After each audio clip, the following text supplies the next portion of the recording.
Okay, let's talk about it. Darlie Routier Case at TikTok. At Fugate 1982, you can see Darlie's baby sister, Danelle. Isn't she lovely? I'm going to do a reaction video to some of the things that she's putting out to the public about her sister. Let's take a look. Good morning, Sarah. Hi, thank you for your question. It's a really good question. So in the state of Texas, any murder... The question being, why did they only charge and convict her on Damon's murder, not Devin's? That has always screamed that they knew their case was weak against her. It's spelled weak wrong. The question itself is wrong. They actually did charge her with Devin's murder. They only decided to try her for Damon's murder. In Greg Davis's opening statements, we can clearly see that the trial was about the deaths of Devin and Damon. Devin was not left out of it in any way. Again, my name is Greg Davis, and along with Mr. Shook and Miss Wallace, I represent the state of Texas in this case. I am now going to read to you the true bill of indictment, which has been returned by the Dallas County grand jury in this case. It reads as follows.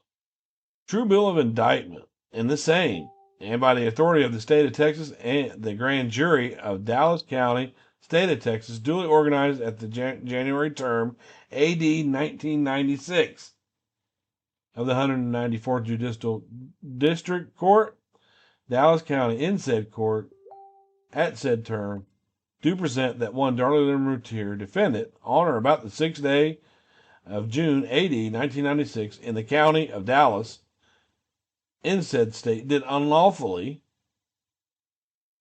and then there intentionally and knowingly cause the death of Damon Christian Routier, an individual hereinafter called deceased by stabbing the said Damon Christian Routier with a knife. The deceased was at the time of offense under 6 years of age. It concludes, against peace and dignity of the state. It is signed by John Vance, Criminal District Attorney of Dallas County, Texas, and it is also signed by Ray W. Paul Sr., who is the foreman of the grand jury. The court. Now, you can see that the indictment came for just Damon. So this is what it looks for, right? This is what it looks like. But here's the opening statement. May it please the court. Ladies and gentlemen, on June the 6th of 1996, the evidence will show that 5-year-old Damon Christian Routier and his 6-year-old brother Devin were stabbed and murdered in their own home in Rowlett, Texas. And Rowlett being a small suburb in eastern Dallas County. Now, the evidence will show, in this case, how these two children were murdered, who murdered them, and the reasons why they were murdered. And in the process, ladies and gentlemen, the evidence in this case will show to you that this woman here, Darlie Routier, and no other person is the individual who stabbed and murdered her own children as they lay sleeping in their own home. The evidence will also show you that the real Darlie Routier is, in fact, a self-centered woman, a materialistic woman, and a woman cold enough, in fact, to murder her own 2 children. So he made it clear in his opening statement that the trial was about Devin and Damon.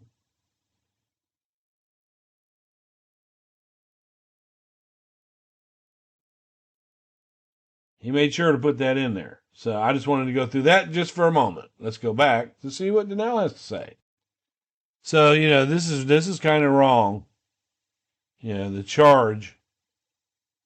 I mean, she was charged, means being accused. She was accused. the state went through the right route to get the toughest conviction, and that's what they want.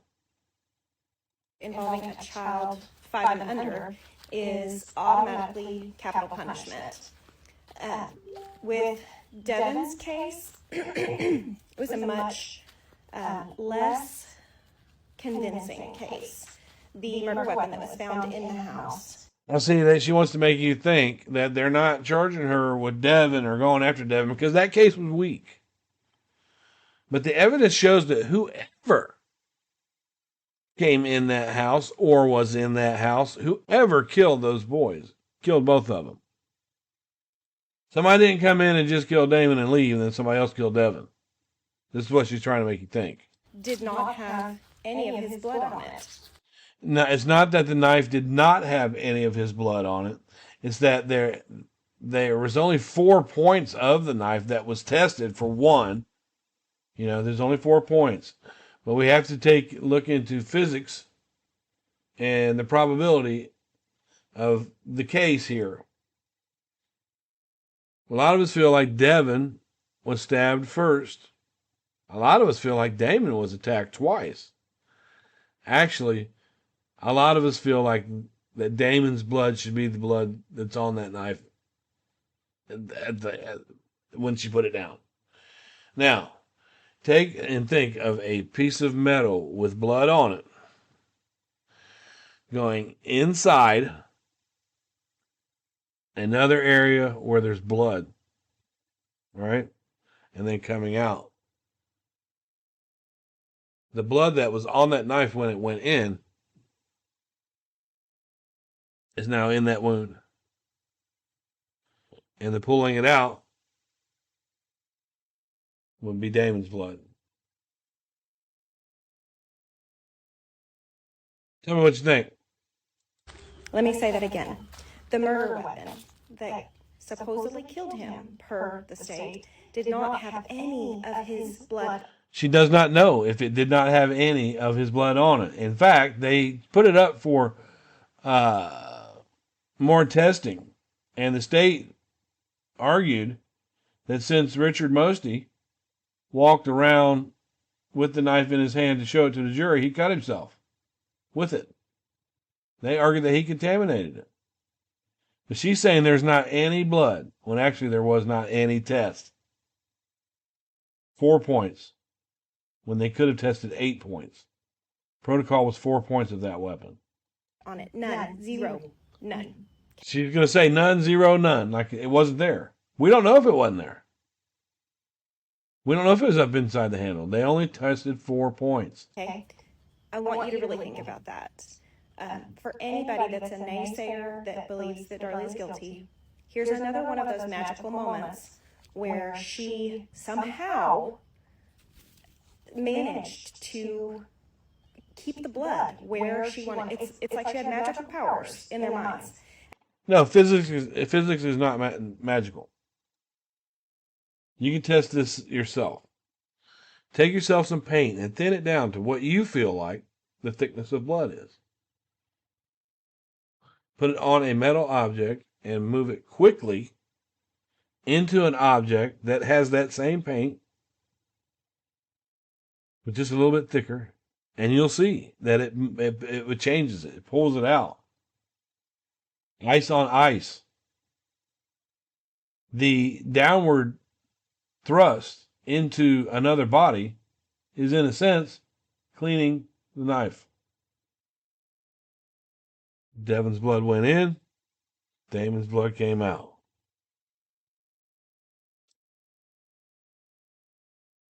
And she could control where the blood went. And it did not go on the knife, even though it did kill him. It did stab him multiple times. It went through his sternum and his lungs. It definitely should have had his blood on it if it had been the weapon used.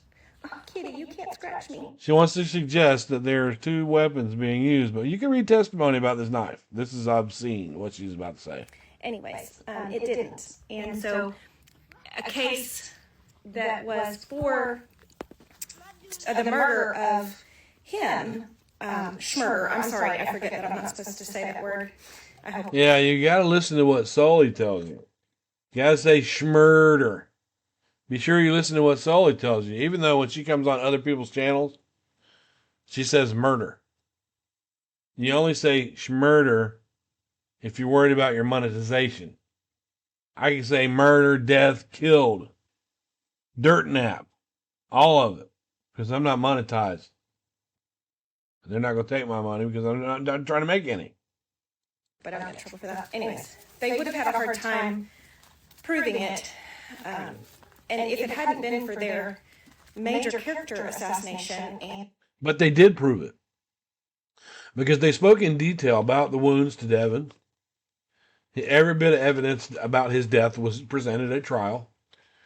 And the jury wasn't going to say, well, you know, I think she killed Damon, but she might not have. She might not have killed Devin because it doesn't look that way according to the evidence. And the jury's already 98% conviction rate. I don't think, especially in today's standards, I don't think that they would have ever been able to convict her on Damon.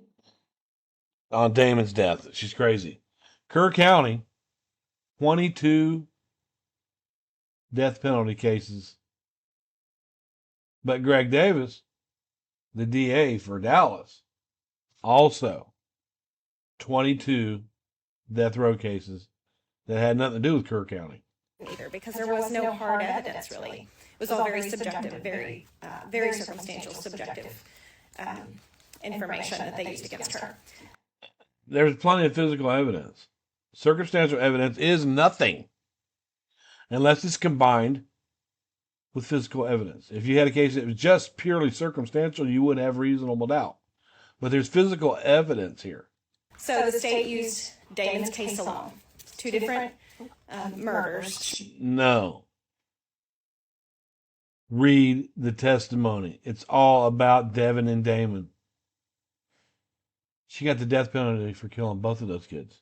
Murders in their book. See, because with Devin, if they would have chose to just charge her for Devin, right?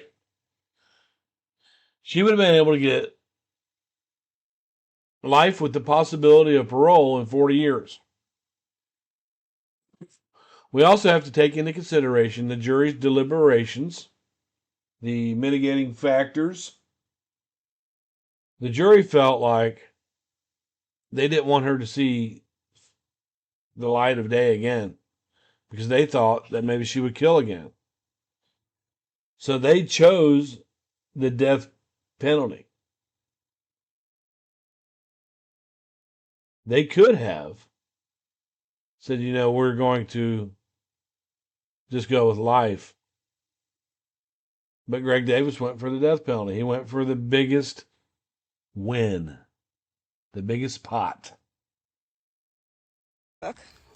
So they chose to focus just on Damon's. They did not focus just on Damon. See, that's the lie. She'll tell you they focused just on Damon. No. They talked about Devin's wounds, what happened to Devin, what he was doing, who gave CPR to him, when they took him out of the house, the pictures of him. It wasn't just about Damon. Again, what she's doing right now, she's talking to you, right? But she's looking away up in the air. If anybody knows what profiling is, and I studied a lot of it, what she's doing right here is called reaching. Looking for an answer. When somebody's talking to you and they're looking up and around, they're literally searching for an answer, searching for something to say. And when they did that, I think part of the explanation can be assumed that, and I hate assumptions, but it is what it is. It is very realistic that they were not sure that they could get a conviction with the evidence that they had. So, if they were not sure that they could get a conviction on Damon or Devin's death, they would not have went into detail about how it occurred, medical reports, all of it. They wouldn't have presented it. In fact, they didn't have to. If they just charged her with Damon, they could have just never said anything about Devin at all. But they didn't. He wanted to make it clear. hush. She's chasing the big dog's tail. So they chose to not try both cases. They said they didn't want to muddy the water. Where'd they say that at? Where'd they say they didn't want to muddy the water?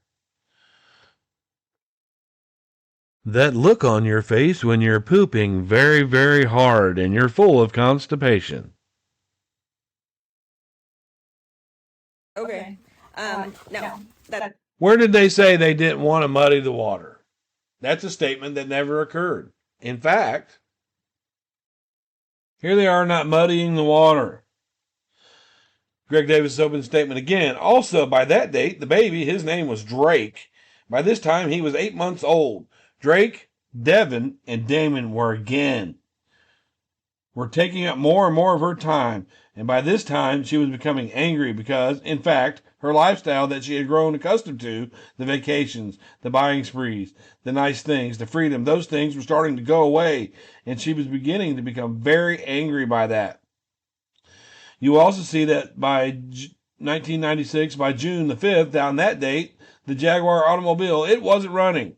So she had no transportation. That cabin cruiser on the lake, by that time, it wasn't running either. And there were problems in Darren's business.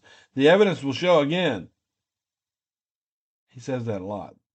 That business was starting to flatten out. All right, then you go down here. Let's go see what the evidence is going to show.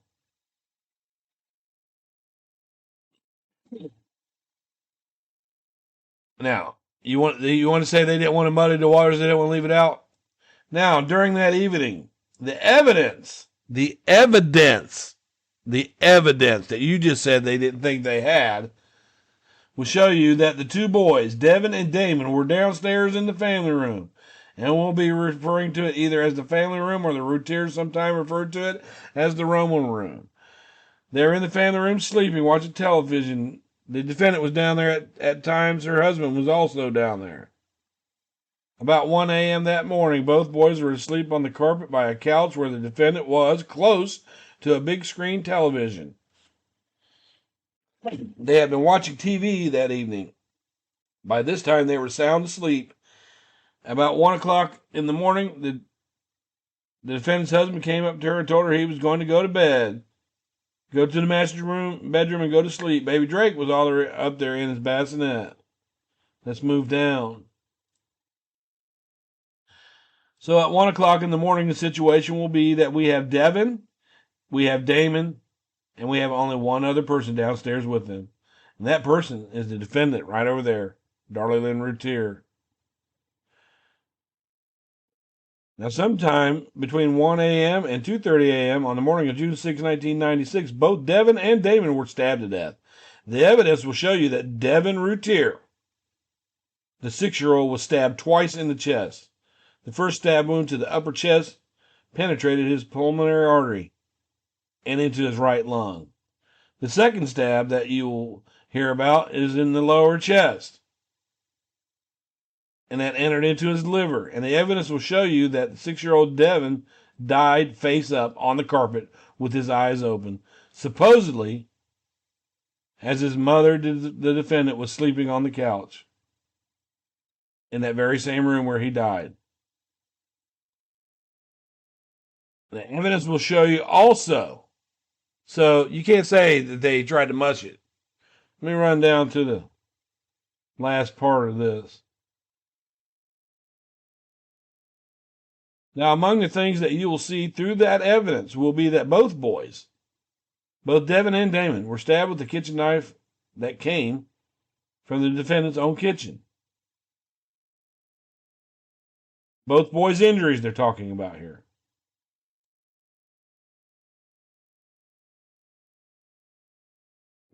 Let's keep rolling.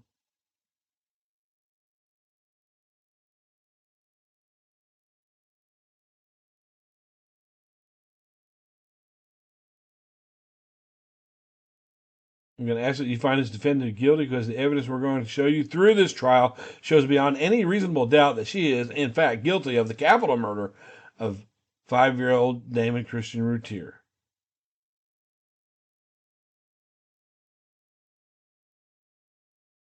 It's all about Devin and Damon. That's not at all. in my opinion, they chose not to use Devin's murder because they wanted to have a backup plan. They did use Devin's murder. It wasn't about a backup plan. They wanted the highest conviction. Now, granted, here's the thing. She wants to go on about this backup plan. If they can't find her guilty of killing Damon with the evidence that they had, with the evidence that we, the state, all feel like she's guilty on, if they can't find her guilty of Damon's death with that evidence, then they also wouldn't be able to find her guilty of Devin's death.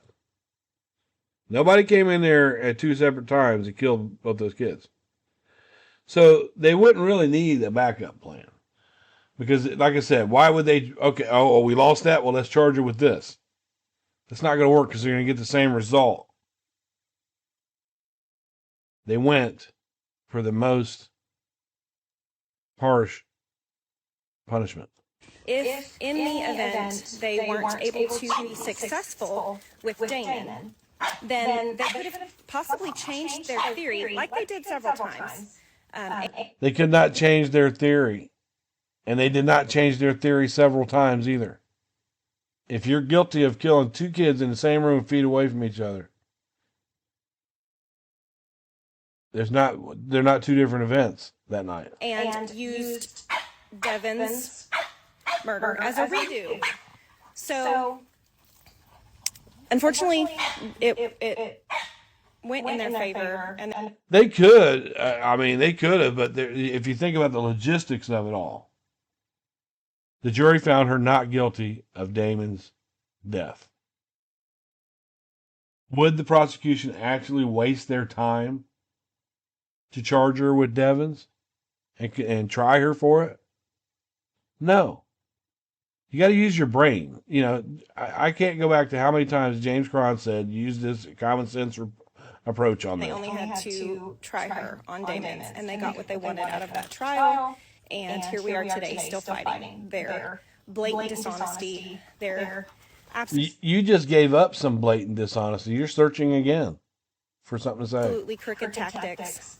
That's not a crooked tactic. Let's say they charged her with Devin and not Damon. And she was convicted of Devin's death. That would have gave her the possibility of being able to walk out into our streets again in 40 years. They didn't want that. The jury didn't want that. So they went with, well, let's just gear it towards the punishment for Damon and keep her the fuck in there.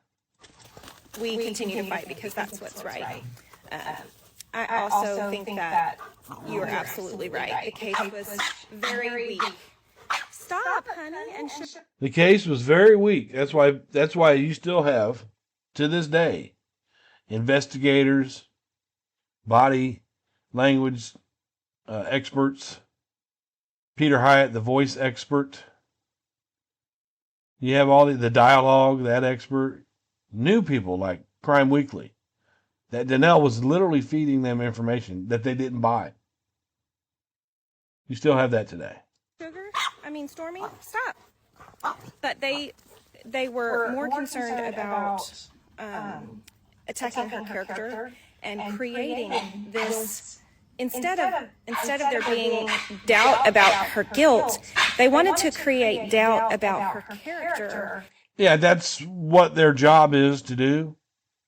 Their job is to take what you're doing as a defendant, things that you're actually doing, words that you're saying, movements that you're doing, like saying silly string, and words that you're saying, and stuff like that.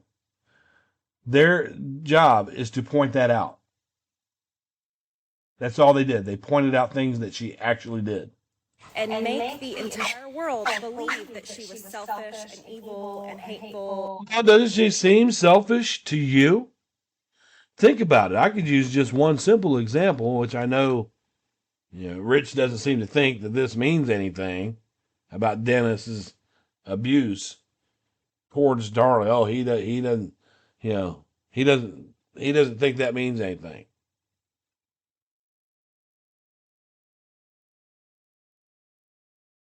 And yada yada yada. They even took her birthday party with Devin. It was Devin's birthday, and he was squirting her with some silly string. He was not squirting her with silly string. He was squirting her with water.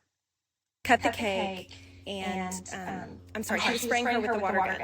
And so she took a little piece of cake and put it in his face. And it was something that we did almost every single birthday party. Didn't matter whose birthday party it was. No, that's a lie. Because the way it was explained was that you could see there's a video of that. Not her putting a cake in his face, but there's a picture of him standing there, and little kids are standing around with squirt guns. She gave the kids squirt guns. And he squirted her in the face. And she told him not to do it. And he did it again. So she put the cake in his face. Which I don't hold any of that against her at all. None. That's what she should have done. I'll go back to this story.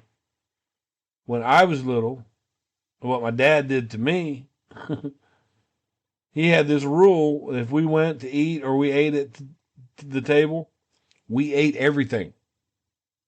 Everything. And we went to Kentucky Fried Chicken one time, and I guess my meal came with coleslaw. And I was probably 6 or 7 years old. And I remember this. This is why Darlie did the right thing on this one. I told him I wasn't eating that. I didn't like it. I'm not eating it. And his rule is, you will eat it. He didn't want us to waste food. He wanted us to taste things so we would know, even though avocados look funny and they're good. Stuff like that. But I told him I wasn't wearing it. I sat back and I crossed my arms and I looked at him like, I'm not eating it. He said, if you don't eat that, you're going to wear it out of here. And I said, well, I ain't eating it. I leaned up, put my arm, and I said, well, I ain't eating it. And he took that cup of coleslaw and put it on my fucking head. And I walked out of there with that on my head. I'm going to tell you what, I can make a killer coleslaw today. I fucking love the stuff. Love it. And Kentucky Fried Chicken is the best. So I don't hold that against Darlie. And they took it and put it against her and said that she angrily shoved the cake in his face. No, it wasn't angry. It was giggles and laughs. It was not a big deal. Even if she was angry, but she's still not giving the story the right way. She put the cake in his face for punishment, not for fun.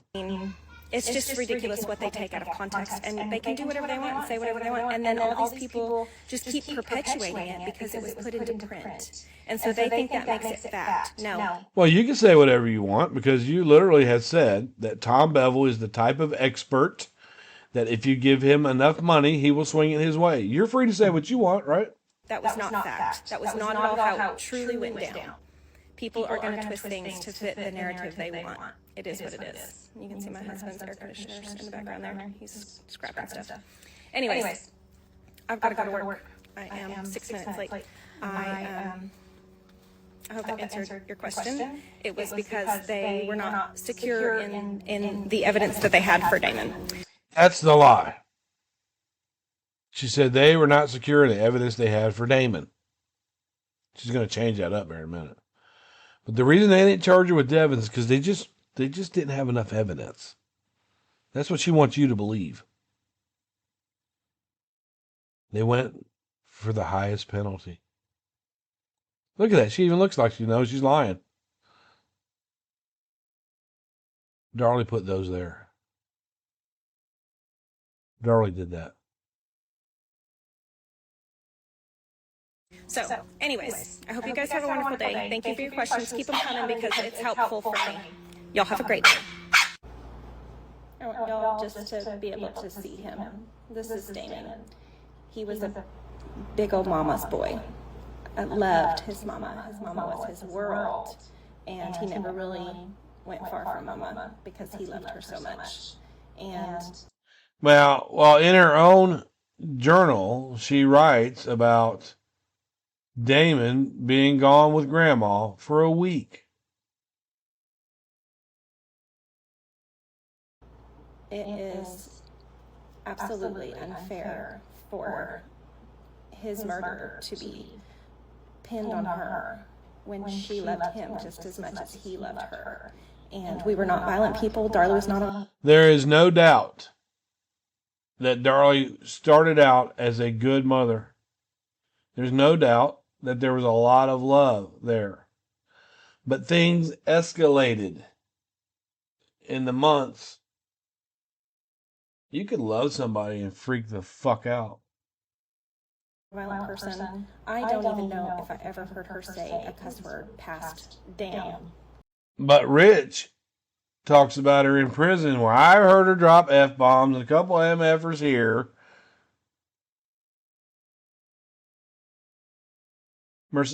Mercedes Adams took her back to the house after they got it released to them. She was concerned about how Darlie was going to react. She got her inside the foyer area, and she said, "Is there anything that you need to tell me?" And Darlie said, "It's going to cost me a fortune to clean this fucking shit." That's according to Darlie's friend. Or piss. Like, that was the worst I probably ever heard her say. And I was around her all the time, so it's not like she was editing her words for me. I genuinely want you to look at his face, and I want you to understand that that's a happy boy. That's not a little boy that's being abused at home. That's not a little boy that's neglected or... Well, what's up with this picture? See, anybody can do that. They can say, well, you know, this is a happy kid, blah, blah, blah. But look at this picture. Rumor is that they're at a hotel, spending time away from Darren. That's the rumor.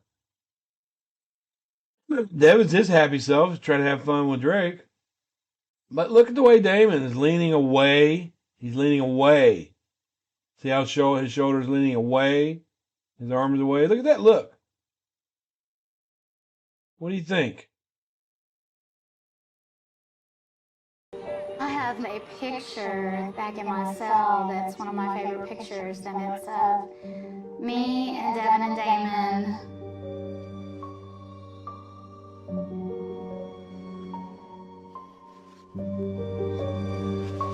on the beach, building sandcastles. And in this particular picture, I had leaned over and kissed Devin.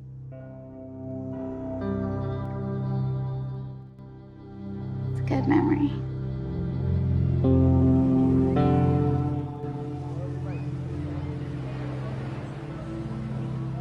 Even if my name is cleared and I'm exonerated, there's no winning for me. Because nobody can give me Devin and Damon back. Both sides. Unloved or unwanted. Those children, you can tell. There's things about them. Look at that smile. He was happy. He lived a wonderful life. There was nothing that he...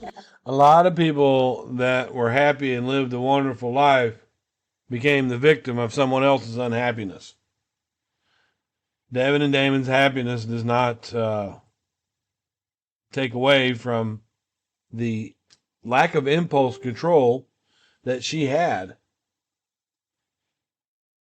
leading up to June 6th.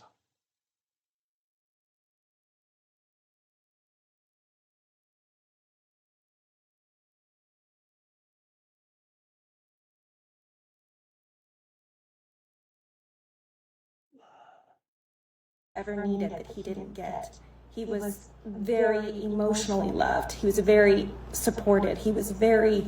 Now, going back to, she said that Devin and Damon were her life, and that everything was focused around them. So on Mother's Day, when the man who molested Darlie from age 8 on, according to her own testimony, your dad, came to pick up Devin and Damon, her testimony was that the only reason she let them go with Dennis is because you were with them. My kid's not going around anybody that would molest their mother or myself. That person wouldn't be welcome in my life. especially around my kids.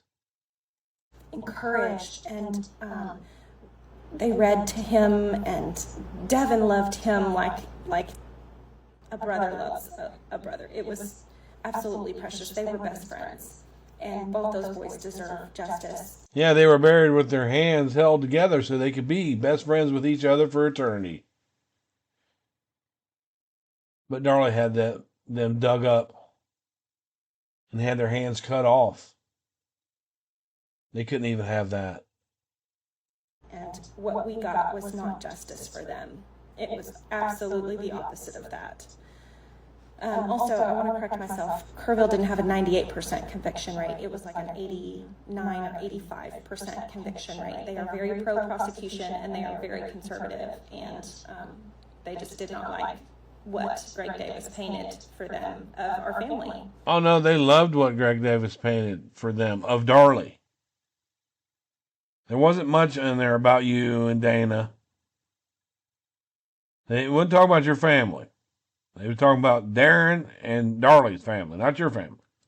And that's really unfortunate, because if you know me and you know my family, you know that's not who we are, and you know. You guys are very angry people, and I don't blame you for being angry, but deceit. You're very deceitful. I catch you all the time to know. That's why you don't like me. I've caught you in this video a couple different times. That those are lies, but the vast majority of the people that follow this case don't know us, and that leads them to believe whatever they're told. And I really encourage everybody, look at that boy. Well, what are you supposed to do? Are you convincing people by what you're telling them? Because you're not showing anything. We're not convinced by what we're being told. We're convinced by what we're being shown. Boy, and look at his smile. Does he look neglected? Does he look like he's... Nobody ever said they were neglected. I don't believe they were up until the date that they were killed. Emotionally tarnished or harmed. And then I want you to think outside the box, and I want you to read whatever... Somebody came in here and stabbed me and my children. Me. I want you to. Whatever it is you can get your hands on. There's a lot of facts that are missed in all of the podcasts and all of the YouTube series and all the lay persons that are presenting this case. They're presenting the sensational side that gets viewers, because people want to know about evil for some reason. And this case was evil, but it wasn't at the hand of my sister. It was not. Remember, you're saying most of them are wrong, but you've frequented one that's been wrong. Darlie loved her boys. They were her world. There was nothing in this world she wouldn't do for them. She tried her very best. You see her injuries and her wounds. They were not superficial. They were superficial, as described by the attending physicians, as described by Dr. Vincent DeMeo, the defense expert, who was asked, who is the best one to give an opinion on Devin and Damon's wounds? And he said that would be the person that treated them, not himself. The exact definition of a deep wound to her neck. She went to surgery. She had an art line. Her blood count had dropped by at least 2 points. It did. It dropped from 13 down to 9.6. That's significant. But it's not life-threatening. It was significant for her, and she very well could have died. The knife touched. She was not going to die from blood loss. The sheath, the covering of her carotid artery. The necklace was embedded in that wound. I don't think it touched the sheath. I think it went through the platysma. Almost all the way through the platysma, and then the sheath is next. I don't think it touched the sheath. Darlie said that once too, that it touched the sheath, but it didn't touch the carotid sheath. I cannot express to you enough how important it is for you to think for yourself, look at the evidence, and try to make it make sense. Look at it both ways. It doesn't. I just want you to educate yourself in a way that is fair and that is factual. and know that things are changing. Things that were presented in 1996 have since been corrected. The fingerprint is not Darlie's. It has been proven by at least 3 experts that have said it is definitely not from Darlie. Make it make sense, y'all, because it does Darlie can't be excluded from that fingerprint. to me. I hope you'll have a great day. Bye. I would not want to be Danelle.